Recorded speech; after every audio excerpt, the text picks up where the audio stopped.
అబ్బాయి మీకు పెన్షన్ వస్తుందా? మహానుభావుడు సెలవుతో మాకు బాగా వస్తుంది. అదే చంద్రబాబు ఉన్నప్పుడు తిరిగి సత్యం. ఈ రోజు ఏంటంటే చంద్రబాబు వచ్చిన పరిపాలనలో మాకు ఏది వచ్చింది అది ఆ పండుగలప్పుడు ఇస్తున్నాడు మాకు, అంతకంటే మించి మాకు రాలా. ఈ రోజు ప్రతి ఒక్కటి కూడా మా ఇంటికి చేరుతుంది. ఆ మహానుభావుడు కంటే ఇంకెవరు కావాలా మాకు? ఆయనే కావాలి మాకు. ఇప్పుడు వాలంటీర్లు రావట్లేదు కదా, ఆ వాలంటీర్ కూడా కాల్ చేసాడే మహానుభావుడు జై కానీ ఆయన వచ్చి ఇళ్ళకి వచ్చి ఇల్లు తలుపు తొట్టిస్తున్నారు మాకు డబ్బులు. ఈ రోజు ఏమంటే బ్యాంకులు కంట ఏడపోయి తెచ్చేది మేము బ్యాంకులకి. మాకు అవసరం బ్యాంక్ అకౌంట్లు లేని ఉన్నారు, బ్యాంక్ అకౌంట్లు వెళ్ళకుండా ఉన్నారు, పోలేని ఉన్నారు, పోయే వాళ్ళు ఉన్నాం. ఇంకంతకంటే చేసేది ఉందా? దేనికా మాకు ఈ చంద్రబాబా ఏం చేశాడు చెప్పు? ఆ రోజు ఏం చేశాడు? అది పండుగ ఏమంతో ఏదో ఇస్తా ఉన్నాడు, అంతేగాని ఇన్ని పథకాలు పెట్టాడా? ఈ ముఖ్యమంత్రి చేసినంత పథకాలు ఏ ముఖ్యమంత్రి చేయలే. ఇదే కావాలా మాకు, ఆయనే రావాలా అంతవరకే. మీరు దేనికి ఓటేస్తారు అయితే? చేసేది ఆయనకే. నాకు పింఛన్ వచ్చేది కూడా ఆయన కానీ నాకు పింఛన్ వచ్చింది, అంతకంటే పింఛన్ రాలా నాకు. తిరిగి వచ్చాను నేను. నాకు డబ్బులు దింకొని కూడా వేరే నాయకులు ఒక్కడు కూడా పింఛన్ రాలేదా నాకు. నేను డబ్బులే ఇలా నాకు పింఛన్ రాశాడు, నేను తింటున్నా ఆనందంగా ఉండా చాలు.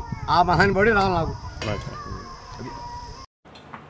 అయ్యా మేము 4 సంవత్సరాల నుంచి పింఛన్ వస్తుండే మేము ఎలా తెచ్చి చెప్తున్నారు అయ్యా. నాకు పచ్చివాసన వచ్చిన మనిషిని, నేను నడవలేను. పోయిన నెలలో సచివాలయం పోయి వచ్చారు, ప్రాణం పోయింది. మాకు ఆడపిల్లలు చూసేలేరు, మగపిల్లలు లేరు నాయన. మేము నడవలేము. బ్యాంకులు వద్దు ఏమొద్దు. ఆ చంద్రనారాయణ బాబులు కేసులు పెట్టి ఇట్లా వారెంట్ల మీద ఎందుకు అయ్యా ఇట్లా చేయటం? మాకు జగనే కావాలయ్యా. మీరే మాకు సాయం చేసి మాకు ఇంటికి తెచ్చి ఇచ్చేటట్టు చెయ్యండి అయ్యా. మీ పిండి ఉంటుంది, మాకు జగనే కావాలయ్యా. ఆయనే నాకు పిచ్చ పెట్టిండు అయ్యా, మర్చిపోలేమయ్యా. ఆయన మళ్ళీ రావాలయ్యా. ఎందుకు ఆ కచ్చి కట్టి వాళ్ళ మీద అట్లా చేయటం అయ్యా? నాకు అసలు బతకలేని రోజులు మేము అడుగు వేయలేకపోతున్నాయ్యా. పచ్చివాతం వచ్చి ఒక పాటు పోయింది, రెండో పాటు యాక్సిడెంట్ జరిగి చెయ్యిరిగి నడవలేక ఆ అల్లుళ్ళు చూడక, పిల్లలు చూడక, కొడుకులు లేకపోతే నా పరిస్థితి నిల్చొని నీడలేదయ్యా. ఇది నా పరిస్థితి. అల్లాడిపోతున్నానయ్యా. మామూలు పింఛనే ఇస్తున్నారయ్యా నాకు. నేను అట్నే ఎవరిని బతులు ఆడుకున్న ఏం తెచ్చి పెట్టడం లేదు నాయన. మరి మాకు ఏం చేయాలి? మళ్ళీ బ్యాంకులకి ఇవన్నీ చెప్పి వాళ్ళ మీద కేసులు పెట్టి ఆ బ్యాంకులకి ఇంత చెప్పులు ఎందుకయ్యా ఆయన పెట్టేది? మాకు ఆ జగనే రావాలయ్యా. జగన్ పొన్నాను మాకు ఒడ్డున వేసిండు అయ్యా. నాకు ఆయనే పింఛన్ ఇచ్చిండు అయ్యా.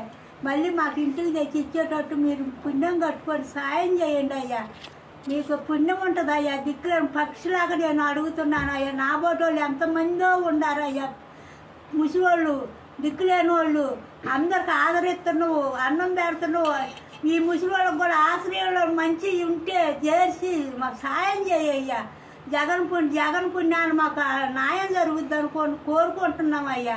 ఆయన రావాలని పతే కోరుకుంటున్నాను అయ్యా. 4 ఏళ్ళు బాగా తెచ్చిస్తా ఉంటారు మా పిల్లలు వాలంటీర్లో ఇంటికాడికి తెచ్చి. అది లేకుండా నిన్న నెల మాకు అది లేకుండా సచివాలయం కాడికి తిరిగి తెచ్చుకుంటే ఈ నెల మళ్ళా బ్యాంకు దగ్గరికి పోయి తెచ్చుకోవాలని చెప్పి కేసు వేసిండాడు అయిప.